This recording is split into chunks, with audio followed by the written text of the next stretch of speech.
Real ID deadline is here, and if you don't have one already, TSA says you should look into it. I'm KIMT News 37 Bird with how it could affect you at the airport if you don't. And temperatures are going to be a little bit cooler for Thursday, but we're also going to see the clouds on their way out. More details coming up. Denouncing racism in Rochester is the goal every day, but was especially prevalent at a town hall in town this afternoon. Speakers shared their message. That's ahead.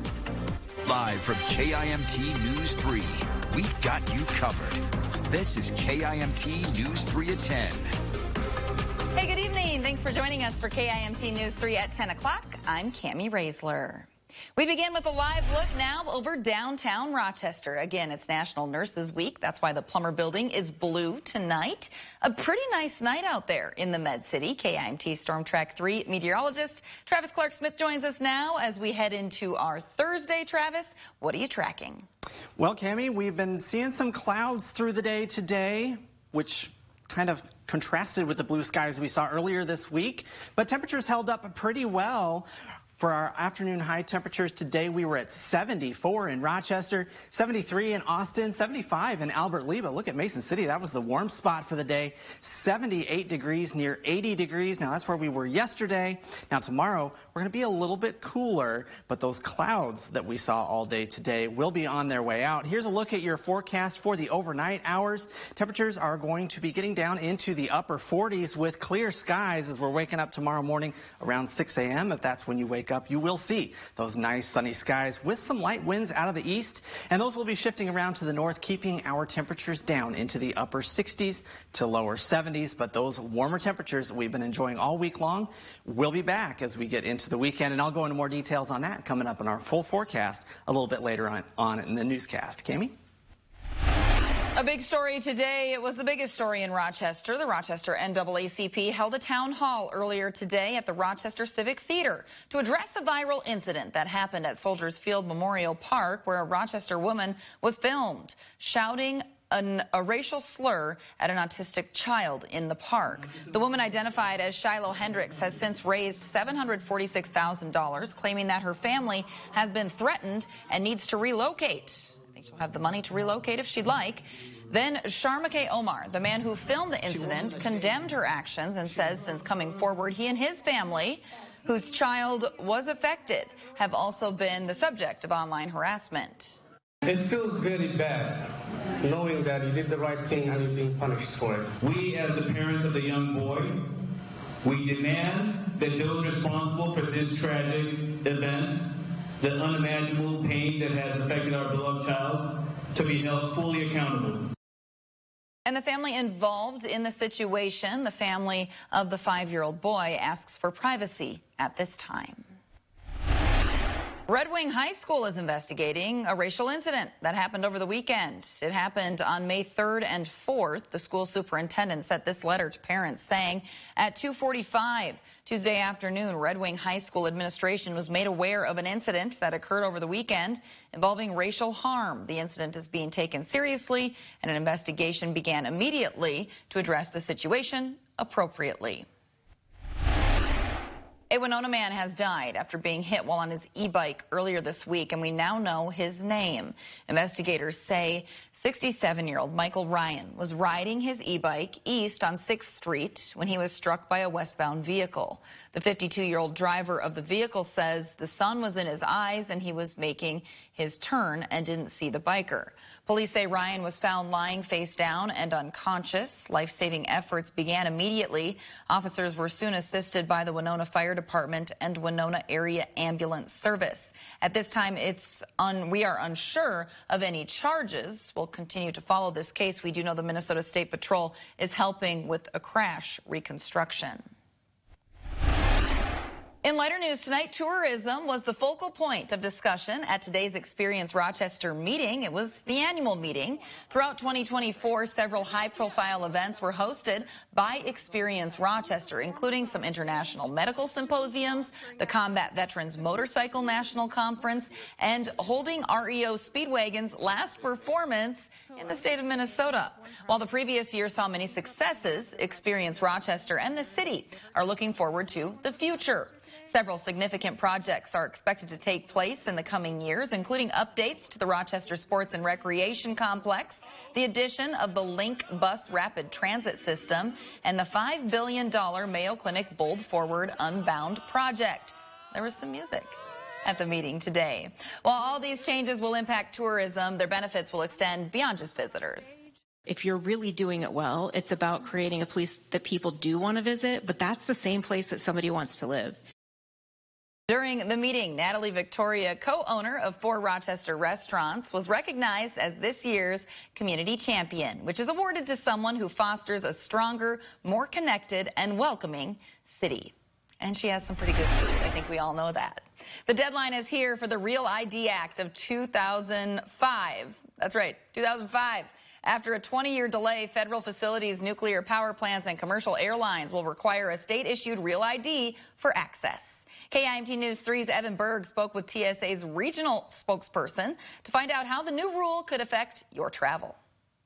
The Real ID deadline is finally here, and the TSA says if you haven't got one already, you should probably plan for a little longer of a wait when you're at the airport. If you do not have a Real ID, those passengers could be subject to extra screening, so that just could take a little more time. TSA's regional spokesperson says even with Real ID, a good rule of thumb for traveling by plane is to arrive 2 hours before your flight. Without one, she says, passengers should leave themselves several more minutes to make it through the gate. All we care about is that you're bringing some form of acceptable ID, whether that's the passport, whether that's the Real ID. We have great technology at the checkpoint that validates ID, that tells us this is not a fraudulent document. The Department of Homeland Security says the purpose of Real ID is to set minimum security standards so that an ID can easily be verifiable. You'll be able to tell an ID is valid based on a star in the upper right-hand corner.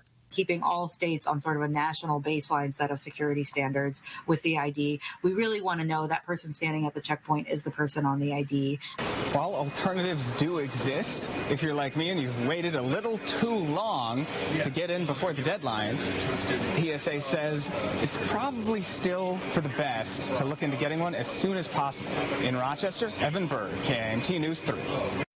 The Department of Homeland Security says outside of federal facilities and aircraft, driver's licenses and other documents that are non-compliant with Real ID will still be acceptable after today's deadline. Alcoholism is a disease. Drinking and driving is not. That was the message today from the Hennepin County attorney after a man drove into a restaurant patio last year, killing 2 people, pleaded guilty today. Stephen Bailey is accused of killing 2 people and causing great bodily harm to several others when he drove his car into the patio of the crowded St. Louis Park restaurant last September. Park Tavern, maybe you've been there. It has bowling, arcade games, and indoor and outdoor dining. That's the location he hit. Prosecutors say he had a blood alcohol level more than 4 times the legal limit. Bailey is expected to be sentenced to 25 to 30 years in prison. Mr. Bailey's choices that day scarred many lives and affected an entire community. And let me say this again, they were choices. Alcoholism is a disease. Drinking and driving is not. Bailey's sentencing is set for the end of July. Covering Iowa now, Cerro Gordo is one of 8 Iowa counties sharing in more than $9.5 million in federal housing tax credits. The Iowa Finance Authority says the credits will support the construction and rehabilitation of a total of 331 affordable rental homes at 10 projects in Cerro Gordo, Jasper, Johnson, Polk, Pottawatomie, Scott, Sioux, and Webster counties. And sticking with Iowa, moving now to Mason City, where the police department is celebrating its newly renovated station with a ribbon cutting. This was earlier today. Nice big scissors there. This morning, Chief Jeff Brinkley thanked the city and community for making the $1.8 million project a reality. You can see some of it here. Station renovations on South Georgia Avenue began back in 2023. The changes include a new space for long-term evidence storage and custom shelving. Officers now have access to a gym, and the community can use remodeled public bathrooms in the station's first floor.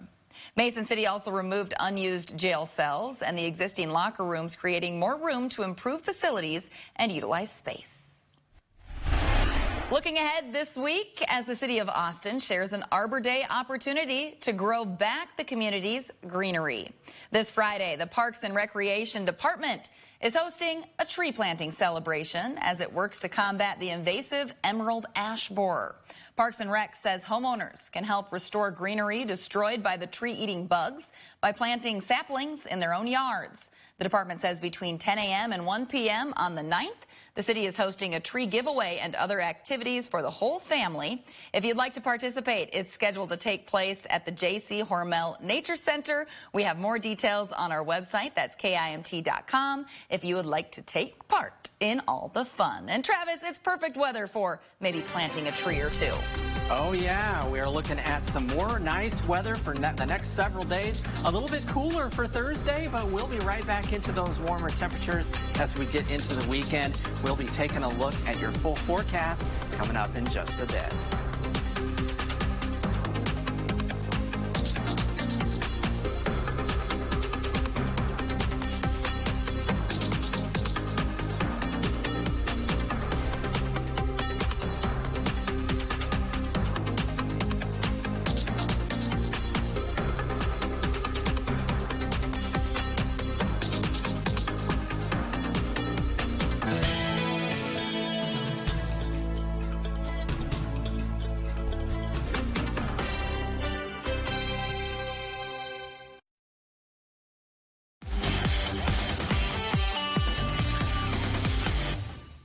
Welcome back. It's time for sports and high school baseball tonight. A crosstown rivalry on a beautiful night. Century taking on JM. We picked this one up in the top of the 6th inning. Panthers lead by 1 at this point. Owen Kelly connects.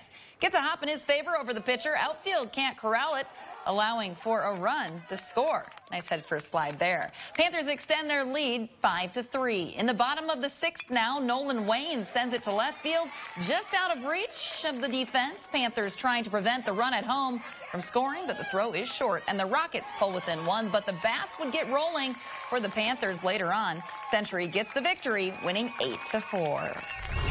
The Twins are looking to pick up speed, now winning 8 of their last 9 at Target Field. After tonight, 9 of their last 10. Twins Orioles were at it tonight. After a nice 9-1 win for the Twins last night, O's up early with a solo shot, but that Byron Buxton home run, that's a 3-run shot, a buck truck. That's his 9th on the season, 3rd straight game with a dinger. Harrison Bader also hit a home run tonight. The team now has won 4 games in a row. Final in this one, 2-5, Twins win.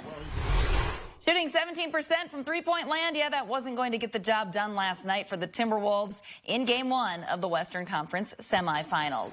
Something we do know that is in the Wolves' favor, despite it being unfortunate for him. Golden State Warriors star Steph Curry is out for at least a week and set to miss multiple games after suffering a hamstring injury, you can see right there, last night. It's possible he returns for Game 5, which is scheduled for May 14th if necessary. Hopefully it is necessary. Curry's injury came on a history-making night in the NBA playoffs with the Warriors' win over Minnesota. The road team has now won the first game in each of the 4 conference semifinal series. First time that's ever happened in league history. Coach Chris Finch says obviously game time adjustments will be made to help the Wolves with no Curry on the floor. Well, I mean, obviously, game. We can make some game plan adjustments accordingly, and I'm not going to tell you what those are going to be anyway. So. Golden State up 1-0. Tip-off tomorrow at Target Center is at 7:30 p.m. To the ice we go. Some reassuring news for Wild fans. Now that the season is over, the Wild's GM, Bill Guerin, says Kirill Kaprizov will remain with the Wild. He says re-signing the 28-year-old forward is priority number 1. He can become an unrestricted free agent after next season. He signed his current 5-year, $45 million contract back in 2021. In other NHL news, the NHL team formerly known as Utah Hockey Club is officially named the Utah Mammoth. The team will play in Salt Lake City, and its permanent name was chosen after extensive fan voting. With more than 850,000 votes cast, the Utah Mammoth is a reference to the prehistoric mammoth fossils found throughout Utah, and the team's logo and branding incorporate elements of the state. Welcome back. The kids in Rochester were off school today, but not so tomorrow. Take the jackets as you're headed out the door. but you can probably ditch them by lunchtime as we hit 60 degrees. 68 is where we will end up for the day with sunny skies and a gentle breeze. Warming up into the weekend, 84 degrees by Mother's Day, and sticking around with some nice weather for another week. Some warm temps there for Mom. Thanks so much for joining us tonight. We hope to see you right back here tomorrow. Until then, have a great night, everyone.